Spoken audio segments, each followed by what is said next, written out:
છળ કપટ. લેખક કનુ ભગદેવ. પ્રકરણ 4. દીપકનું ખૂન.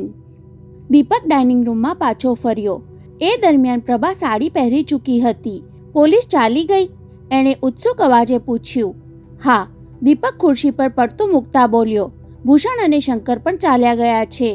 હું પાછળનો દરવાજો બંધ કરી આવ્યો છું. પોલીસ શા માટે આવી હતી?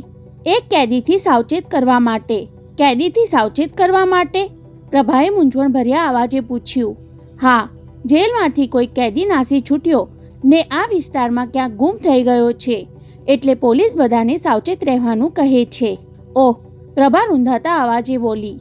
તેમણે દરવાજો મોડો ઉઘાડવાનું કારણ ન પૂછ્યું હતું, પરંતુ મેં મારા નાકમાંથી વહેતું લોહી બતાવીને જણાવી દીધું કે મને નાકોરી ફૂટી હોવાને કારણે હું બાથરૂમમાં હતો અને મને ડોરબેલ નહોતી સંભળાઈ. સાથે જ હું ઘરમાં એકલો જ છું એમ પણ કહી દીધું હતું. ખેર, હવે તું જમવાનું ગરમ કરી લાવ.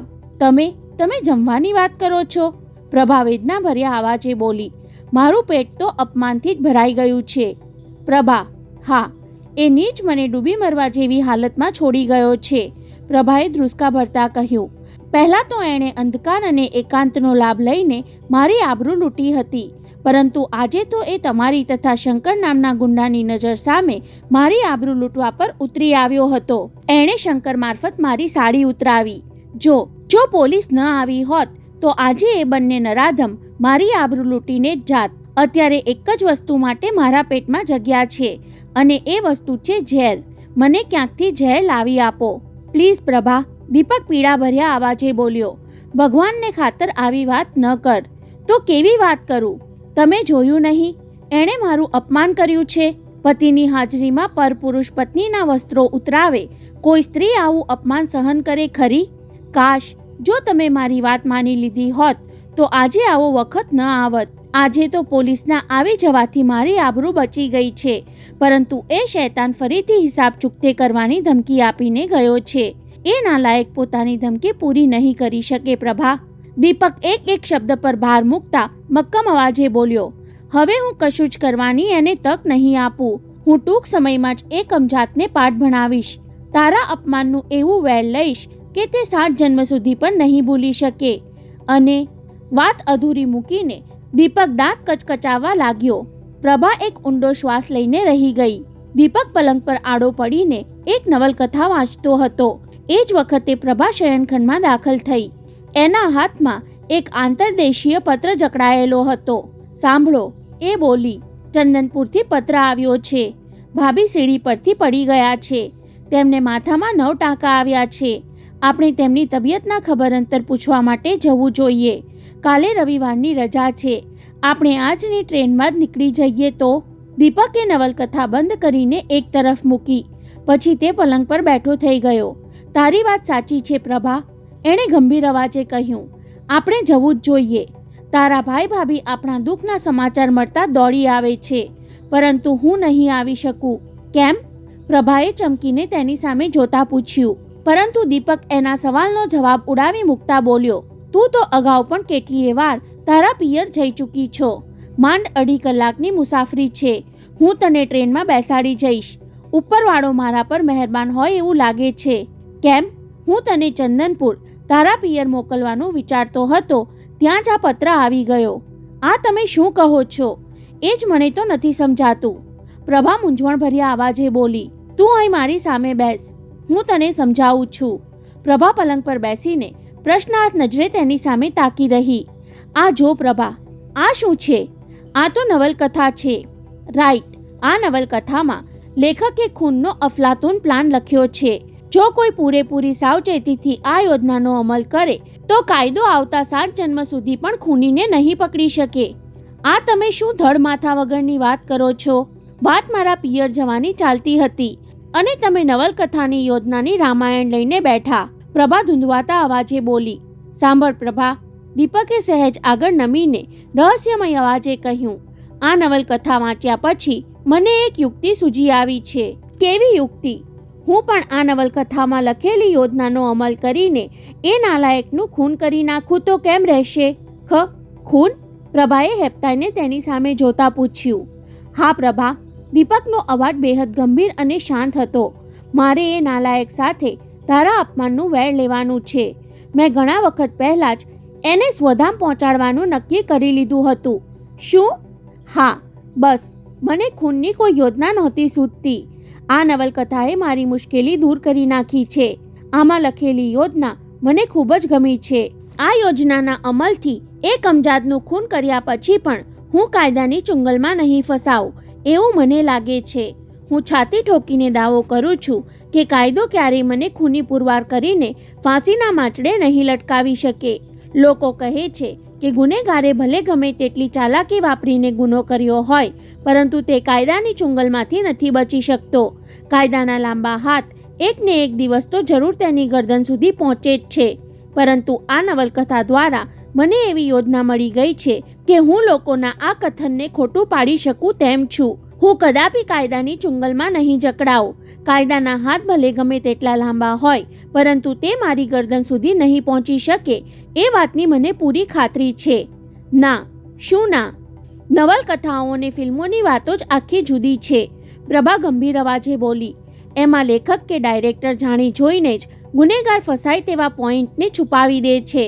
નવલકથાઓ કે ફિલ્મોમાં તો સંજોગો ઊભા કરવામાં આવે છે. જો હીરોને ખૂન કરીને કાયદાથી બચતો દર્શાવવો હોય તો બધા સંજોગો હીરોની તરફેણમાં બતાવી દેવાય છે અને કાયદાની સ્થિતિને જાણી જોઈને જ કમજોર કરી નાખવામાં આવે છે. નવલકથામાં લેખક કાલ્પનિક વર્ણન કરે છે. એ જે ધારે તે લખી શકે છે. અશક્ય વાતને વર્ણનો દ્વારા શક્ય કરી બતાવે છે. પરંતુ જો કોઈ વાંચક નવલકથામાં લખેલી યોજનાઓનો અમલ કરશે તો તેને નિષ્ફળતા જ મળશે. મેં એક નવલકથામાં વાંચ્યું હતું કે એક માણસે પોતાની જાતને કાયદાની ચુંગલમાંથી બચાવવા માટે પોતાના એક મિત્રનું ખૂન કરીને તેના ચહેરા પર પોતાનો ફેસ માસ્ક ચડાવી દીધો હતો. નવલકથાની પોલીસે તો મરનારને એ જ માની લીધો કે જે ખૂની મનાવવા માંગતો હતો. હવે જો કોઈ હકીકતમાં આમ કરે તો પોલીસ તો તરત જ સમજી જશે કે મૃતદેહ બનાવટી છે. એના ચહેરા પર કોઈનો ફેસ માસ્ક ચડાવેલો છે. કાલ્પનિક અને હકીકત, આ બંને વચ્ચે જમીન આકાશનો ફરક છે. કેવી રીતે? દીપકે ઉત્સુક અવાજે પૂછ્યું. ઘડીભર માટે માની લો કે કોઈ નવલકથાનો હીરો કોઈક શખ્સનું ખૂન કરવા માંગે છે. હીરોને ઘેરથી 8 વાગ્યે નીકળવાનું છે અને 9 વાગ્યા સુધીમાં કોઈ પણ સંજોગોમાં ખૂન કરીને ઘેર પાછા આવી જવાનું છે. હીરોને આવતા જતા બંને તરફથી ટેક્સી પણ મળી જશે. જે શખ્સનું ખૂન થવાનું છે તે પણ પોતાને ઘેર એકલો જ હશે. હીરોને ખૂન કરતા કે કરીને નાસી છૂટતા પણ કોઈ નહીં જુએ. પરંતુ જો કોઈ નવલકથાના હીરોનું અનુકરણ કરીને ખૂન કરવાનો પ્રયાસ કરે તો આવતા જતા બંને વખતે તેને ટેક્સી મળી જ જશે. એ કંઈ જરૂરી નથી. કદાચ મળે તો પણ રસ્તામાં કોઈક કારણસર ટેક્સીમાં ખોટકો થઈ શકે તેમ છે. જે શખ્સનું ખૂન થવાનું છે એને ત્યાં અચાનક જ કોઈક મિત્ર કે મહેમાન આવી શકે તેમ છે. ખૂની ખૂન કરતી વખતે અથવા તો ખૂન કરીને નાસતી વખતે કોઈની નજરે ચડી શકે તેમ છે. એવું પણ બની શકે કે એ શખ્સ પાસે કોઈ હથિયાર હોય. આ હથિયાર એણે એ જ દિવસે ખરીદ્યું હોય અથવા તો એનો કોઈ પરિચિત તેની પાસે મૂકી ગયો હોય. એ બનવાજોગ છે. એ શખ્સ ખૂન કરવા આવેલા ખૂનીનું જ ખૂન કરી શકે છે.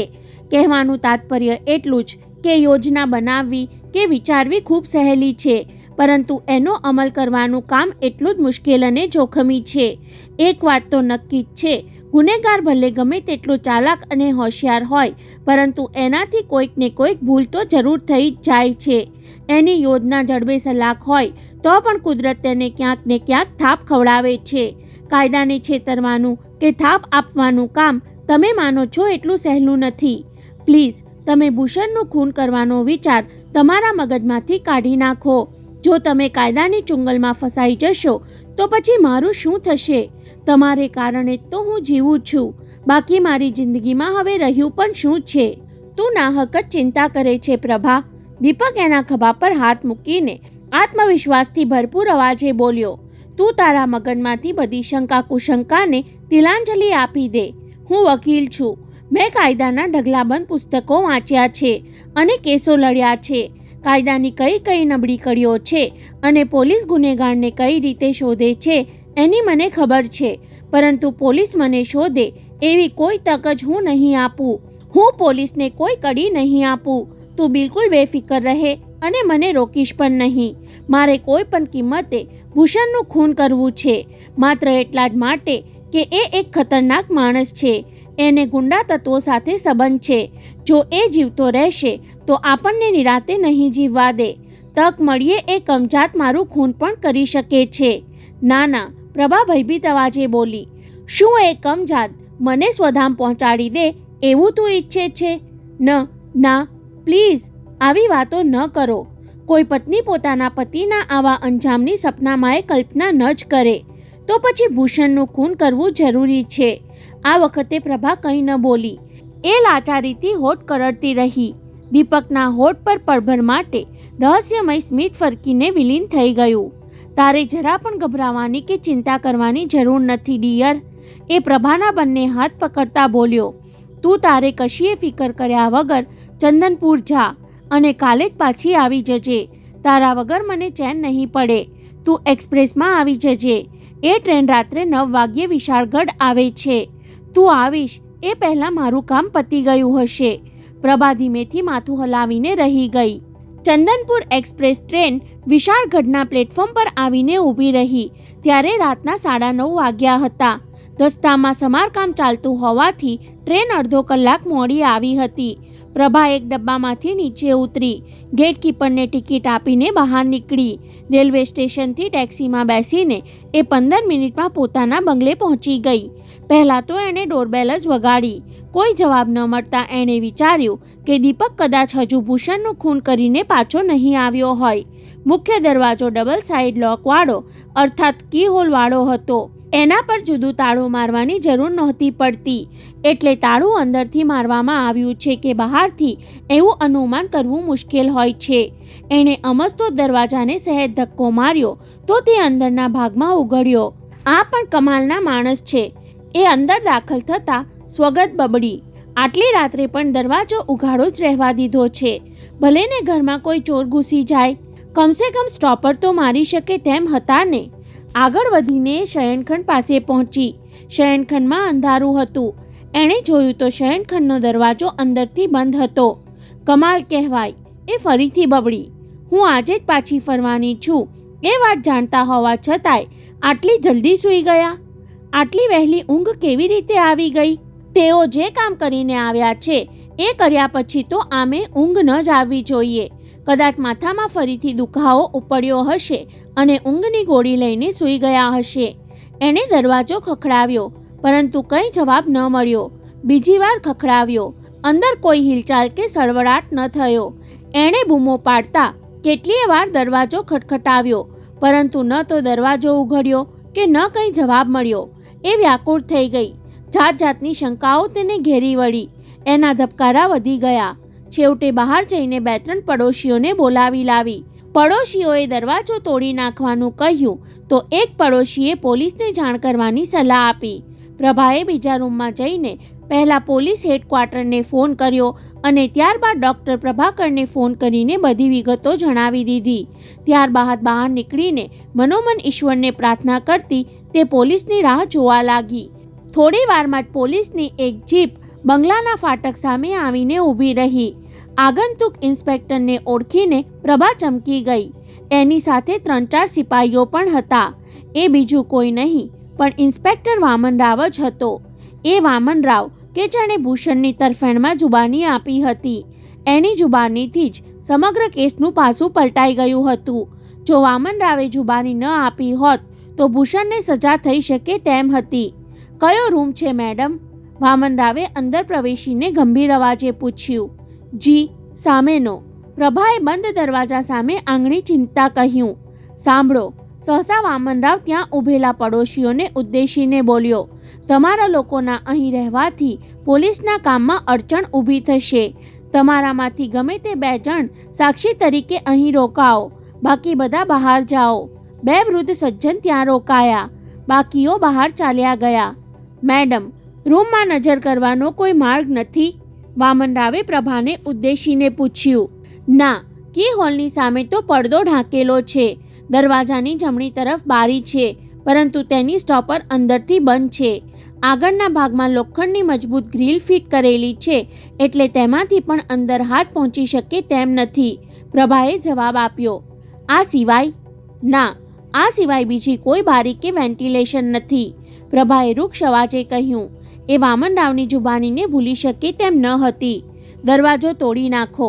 વામનરાવે પોતાની સાથે આવેલા સિપાહીઓને આદેશ આપ્યો. અને સાંભળો, મારી રજા વગર કોઈએ અંદર નથી જવાનું. 2 સિપાહીઓ આગળ વધીને દરવાજા પર પોતાના ખભાની ટક્કર મારવા લાગ્યા. એ જ વખતે પ્રભાકર ત્યાં આવી પહોંચ્યો. એ ખૂબ જ નર્વસ દેખાતો હતો. શું થયું ભાભી? એણે વ્યાકુળ અવાજે પૂછ્યું. તેઓ દરવાજો નથી ઉઘાડતા. પ્રભા પોતાનું રુદન અટકાવવાનો પ્રયાસ કરતા બોલી. એ જ વખતે ધડામ અવાજ સાથે દરવાજો તૂટી ગયો. પ્રભા અને પ્રભાકર ઝડપથી આગળ વધ્યા, પરંતુ દરવાજો તોડનાર સિપાહીઓએ હાથ ફેલાવીને તેમનો માર્ગ રોક્યો. વામનરાવે અંદર પ્રવેશીને બત્તી ચાલુ કરી. અંદરના દ્રશ્ય પર નજર પડતા જ પ્રભાના મોંમાંથી ચીસ નીકળી ગઈ. સામે જ પલંગ પર દીપકનો મૃતદેહ પડ્યો હતો. પ્રભાના પગ લથડ્યા. એની આંખો સામે અંધકાર ફરી વળ્યો, પરંતુ તે જમીન પર ઉથલી પડે તે પહેલાં જ પ્રભાકરે તેને સંભાળી લીધી. પ્રભાકર વામનરાવના સંકેતથી તેના દેહને બીજા રૂમમાં લઈ ગયો અને પાણી છાંટીને તેને ભાનમાં લાવવાનો પ્રયાસ કરવા લાગ્યો. થોડીવાર પછી પ્રભાએ ચિત્કાર કરતા આંખો ઉઘાડી. તે એક આંચકા સાથે બેઠી થઈ ગઈ. પ્રભાકરના ચહેરા પર ઉદાસી અને ગમગીનીના હાવભાવ છવાયેલા હતા. ભાભી, એ રૂંધાતા અવાજે બોલ્યો. તમારી જાત પર કાબૂ રાખો ભાભી. ના. પ્રભા બંને હથેળી વચ્ચે મોં છુપાવીને ધ્રુસકે રડી પડી. એ કેટલીય વાર સુધી રડતી રહી. પછી એણે આંસુથી તરબોળ મોં ઊંચું કરીને પ્રભાકર સામે જોતા કહ્યું. આ શું થઈ ગયું ભાઈ? હું બરબાદ થઈ ગઈ. તમારા મિત્રએ આપઘાત શા માટે કરી લીધો? ના, હું તેના વગર નહીં જીવી શકું. હિંમત રાખો ભાભી. પ્રભાકર એના ધ્રુજતા ખભા પર હાથ મૂકીને ગમગીન અવાજે બોલ્યો. જો મરનારની પાછળ મરાતું હોત તો આ દુનિયામાં કોઈ જીવતું જ ન હોત. ભગવાને તો મારા દોસ્તના નસીબમાં આટલું જ જીવન લખ્યું હતું. ના પ્રભાકરભાઈ, પ્રભા ધ્રુસકા ભરતા બોલી. ભગવાને તો તેમને લાંબુ આયુષ્ય આપ્યું હતું. તેમણે જ પોતાના પ્રાણ ગુમાવ્યા છે. પણ તેમણે આવું શા માટે કર્યું? તેમની પાસે તો આપઘાત કરવા માટે કોઈ કારણ હતું જ નહીં. તેમણે અચાનક જ પોતાના પ્રાણનો ત્યાગ શા માટે કર્યો? હજુ કાલે જ તો હું ચંદનપુર ગઈ ત્યારે તેમણે મને આજે પાછા ફરી જવાનું તેમજ પોતે મારી રાહ જોશે એમ કહ્યું હતું. તો પછી તેમણે મારી રાહ શા માટે ન જોઈ? પ્રભાકર લાચારીથી હોઠ કરડવા લાગ્યો. એ જ વખતે વામનરાવ ત્યાં આવી પહોંચ્યો. હવે તમને કેમ છે મેડમ? તેણે સહાનુભૂતિભર્યા અવાજે પૂછ્યું. પ્રભા જવાબ આપવાને બદલે ધ્રુસકા ભરતી રહી. મેડમ, બનવા કાળ બનીએ જ રાખે છે. વામનરાવ તેને આશ્વાસન આપતા બોલ્યો. હંમેશા ઉપરવાળાએ નસીબમાં લખ્યું હોય છે એમ જ થાય છે. એની મરજી સામે કોઈનું કંઈ ચાલતું નથી. પ્લીઝ તમે સ્વસ્થ થાઓ. મને તમારી જરૂર પડશે. કાયદાની કાર્યવાહી પણ થવી જરૂરી છે. તમે જરા ઊભા થઈને મારી સાથે મૃતદેહવાળા રૂમમાં ચાલો. પ્રભા આંસુ લૂછીને ઊભી થઈ. તેઓ મૃતદેહવાળા રૂમમાં પહોંચ્યા. શું આપ સૌનું કામ પતી ગયું છે? વામનરાવે રૂમમાં મોજૂદ ફિંગરપ્રિન્ટ એક્સપર્ટ, ફોટોગ્રાફર્સ અને ડૉક્ટરને ઉદ્દેશીને પૂછ્યું. ત્રણેય હકારમાં માથા હલાવ્યા. બીજી તરફ પ્રભાએ એક ચીજ સાથે પલંગના ખૂણા સાથે હાથ પકડીને બધી બંગડીઓ ફોડી નાખી અને દીપકના મૃતદેહ પર માથું મૂકીને રડવા લાગી. પ્રભાકર આગળ વધીને તેને સંભાળવાનો પ્રયાસ કરવા લાગ્યો. વામનરાવે એ બંને પર ઉડતી નજર ફેંકી પછી ફિંગરપ્રિન્ટ એક્સપર્ટને ઉદ્દેશીને પૂછ્યું. છુરી પરથી આંગળાની છાપ લેવાઈ ગઈ છે? હા સાહેબ, ફિંગરપ્રિન્ટ એક્સપર્ટે જવાબ આપ્યો. મરનારે બંને હાથથી છુરીની લાંબી મૂઠ પકડી રાખી હતી, એટલે આંગળાની છાપ તો મળવાની જ હતી. આ ઉપરાંત મેં જમીન પરથી બૂટની છાપ પણ મેળવી છે. માત્ર 8 નંબરના બૂટની જ છાપ છે. મરનારે પણ 8 નંબરના જ બૂટ પહેર્યા છે. ઓહ, આપની શી માન્યતા છે ડૉક્ટર સાહેબ? વામનરાવે ડૉક્ટરને સંબોધીને પૂછ્યું. ઇન્સ્પેક્ટર, વૃદ્ધ ડૉક્ટરે મૂંઝવણભર્યા અવાજે કહ્યું. મારી કારકિર્દીનો આ પહેલો વિચિત્ર કેસ છે. કેવી રીતે? મરનારે પોતાના હૃદયમાં છુરી ખૂંચાડીને આપઘાત કર્યો છે. એ તો તમે પણ જોઈ શકો છો. સામાન્ય રીતે આપઘાત કરનાર માણસ આપઘાત કરવા માટે આ પદ્ધતિ નથી અપનાવતો. આ પગલું થોડું મુશ્કેલ અને પીડાજનક હોય છે. આપઘાત કરનાર માણસને એવી શંકા રહે છે કે શું પોતાનું મોત નિપજશે જ? એટલા ઊંડાણ સુધી પોતે પોતાના શરીરમાં છુરી ખૂંચાડી શકશે? તે એટલું તો જરૂર વિચારશે જ કે છુરીની અણી ખૂંચતા જ પીડાને કારણે પોતે છુરીને છેક મૂઢ સુધી પોતાના દેહમાં ખૂંચાડવા જેટલી તાકાત પોતાનામાં રહેશે કે કેમ? સામાન્ય રીતે બંધ બારણે આપઘાત કરનાર ફાંસીએ લટકે છે, ઊંઘની ગોળીઓ ખાય છે અથવા તો પછી ઝેર પી લે છે. અમુક લોકો ચાકુ, છુરી કે એવું જ કોઈક બીજું હથિયાર ખૂંચાડીને પણ આપઘાત કરી લે છે. ડૉક્ટર સાહેબ, કરે છે, જરૂર કરે છે, પરંતુ આવું ત્યારે જ બને છે કે જ્યારે કોઈ અચાનક જ ઉશ્કેરાઈને પોતાના પ્રાણ ગુમાવવા પર ઉતરી આવે છે અને તેના હાથમાં છુરી હોય છે અથવા તો તેના પ્રાણનો ત્યાગ કરવા માટે બીજું કોઈ હથિયાર નથી દેખાતું. જ્યારે આ કેસમાં તો દીપકે ઉતાવળ કે ઉશ્કેરાટમાં આવી જઈને અચાનક જ પોતાની છાતીમાં છુરી ખૂંચાડી દીધી હોય એવું જરા પણ નથી લાગતું. દીપક પલંગની બેગ સાથે પીઠ ટેકવી પગ લાંબા કરીને બેઠો છે. બીજા શબ્દોમાં કહું તો તે અડધો સૂતેલો ને અડધો બેઠેલી હાલતમાં છે. રૂમનો બધો સામાન વ્યવસ્થિત રીતે યથાસ્થાને પડ્યો છે. કોઈ બીજી વસ્તુ આડી અવળી કે આગી પાછી થઈ નથી. દીપકે ખૂબ જ આરામથી સમજી વિચારીને સંતોષજનક રીતે આપઘાત કર્યો હોય એવું લાગે છે. એણે પોતાની છાતી પર છુરી ઝીકી. એને ભયંકર પીડા નહીં થઈ હોય, પરંતુ એની પોઝિશન, એ હજુ પણ જાણે આરામ કરતો હોય એમ પલંગની બેગ સાથે પીઠ ટેકવેલી હાલતમાં છે. એના બંને હાથ છુરીની લાંબી મૂઢ પર જકડાયેલા હતા. હવે તમે આ જ હાલતમાં પોતાની છાતીમાં છુરી ખૂંચાડે છે એવી કલ્પના કરી જુઓ. શું એ પીડાને કારણે તડફડિયા નહીં મારે? છુરી કાઢવાના પ્રયાસમાં એ નમશે નહીં? આમ તેમ ઢળી નહીં પડે? ડૉક્ટરની વાત સાંભળીને વામનરાવની આંખો વિચારવશ હાલતમાં સંકોચાઈને ઝીણી બની. ડૉક્ટર સાહેબ, એણે કહ્યું, દીપક ખૂબ જ દિલેર અને મજબૂત મનોબળ ધરાવતો માણસ હોય એ બનવા ચોક છે. એણે છુરી ખૂંચાડ્યા પછી મનોબળ વાપરીને પોતાના દેહને સ્થિર જ રાખ્યો હશે. ખેર, કદાચ એમ જ બન્યું હશે, ડૉક્ટર બોલ્યો. પરંતુ મને તો આ કેસ ખૂબ વિચિત્ર, અટપટો અને રહસ્યમય લાગે છે. એમ? હા. કેવી રીતે? તમે જરા જઈને ધ્યાનથી મૃતદેહનું નિરીક્ષણ કરો. છુરીની પહોળાઈ કેટલી છે?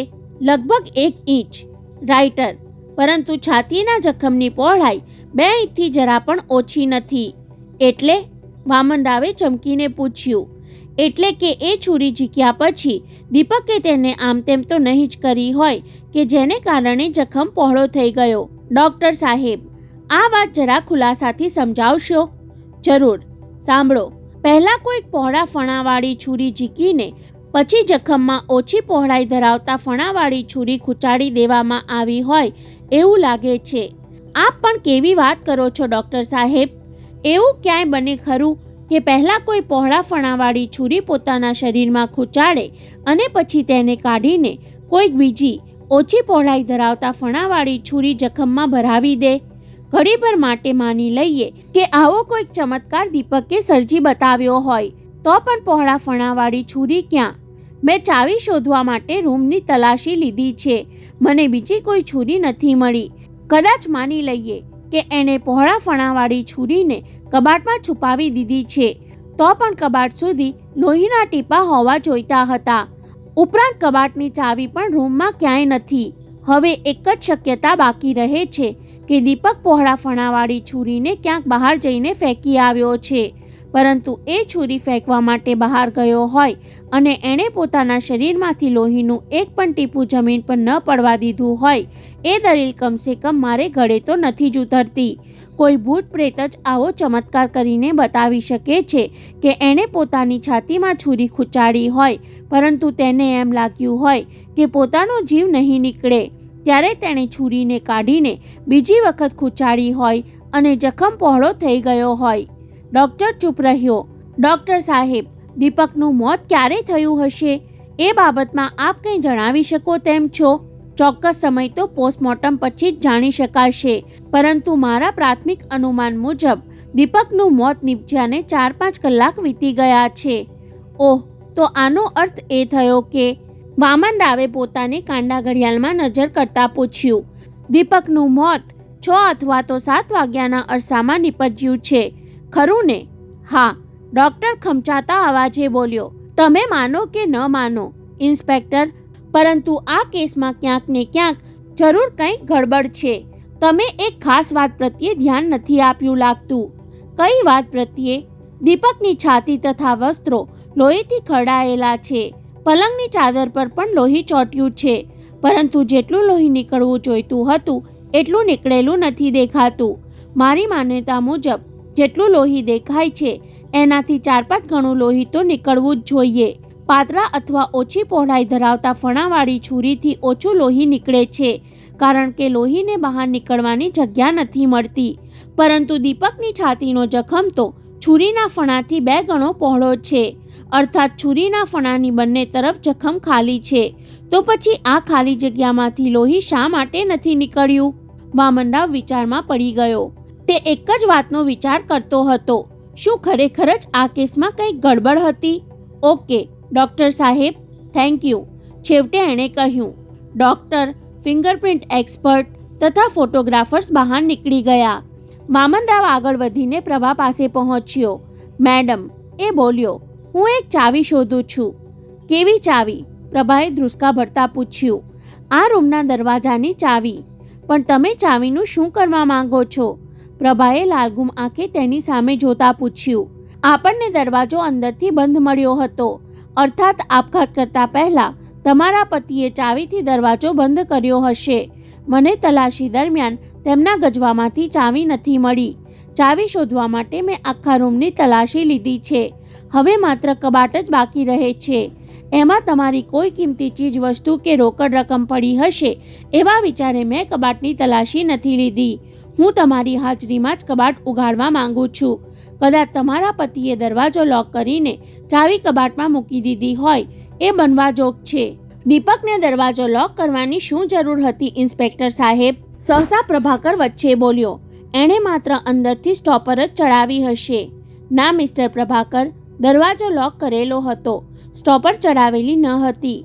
સ્ટોપર તો સહી સલામત છે, એ તમે જોઈ શકો છો, વામન રાવે કહ્યું.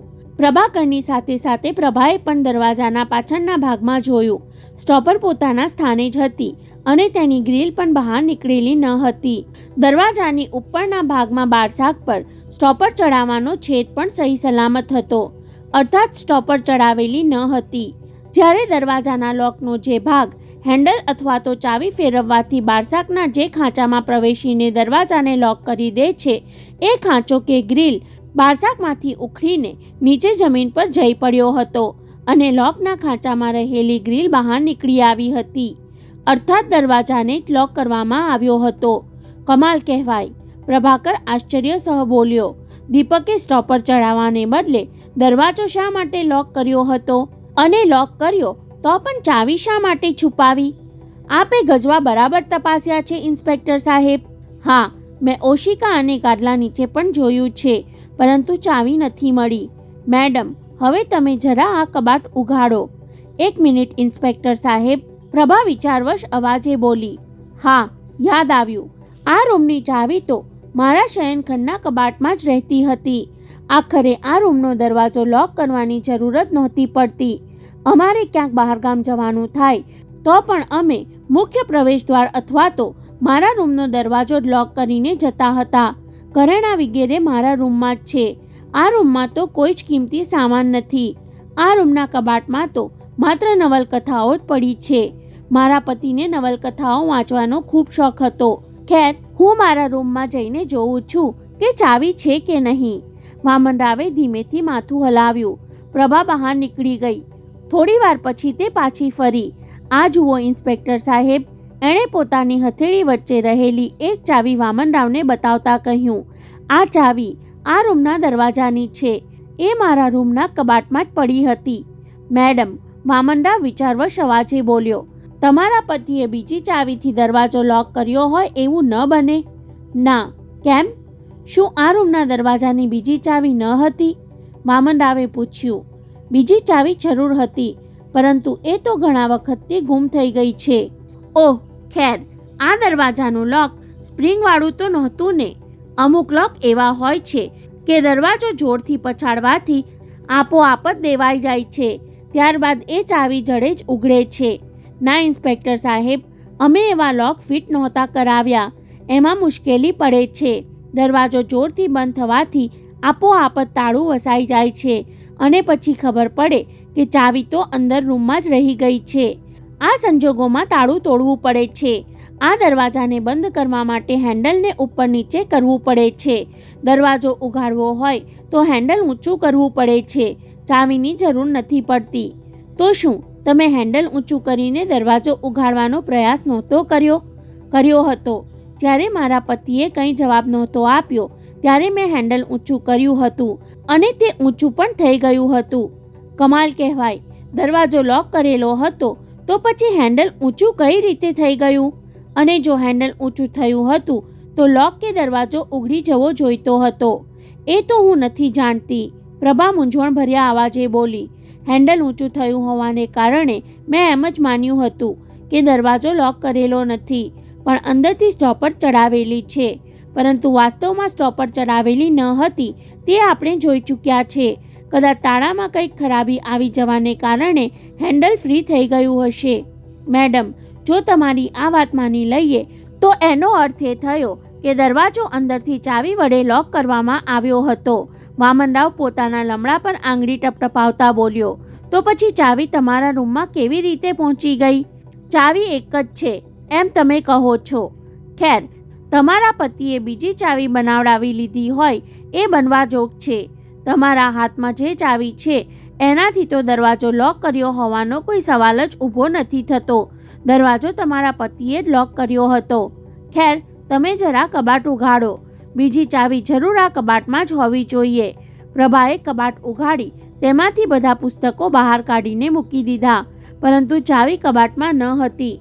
વામનરાવ તથા પ્રભાકરે પુસ્તકોના પાના પણ ઉથલાવી જોયા, પરંતુ તેમાં ચાવી ન મળી. આ શું બખેડો છે એ જ મને તો કંઈ સમજાતું નથી. ઇન્સ્પેક્ટર સાહેબ, પ્રભાકર આશ્ચર્ય મિશ્રિત મૂંઝવણભર્યા અવાજે બોલ્યો.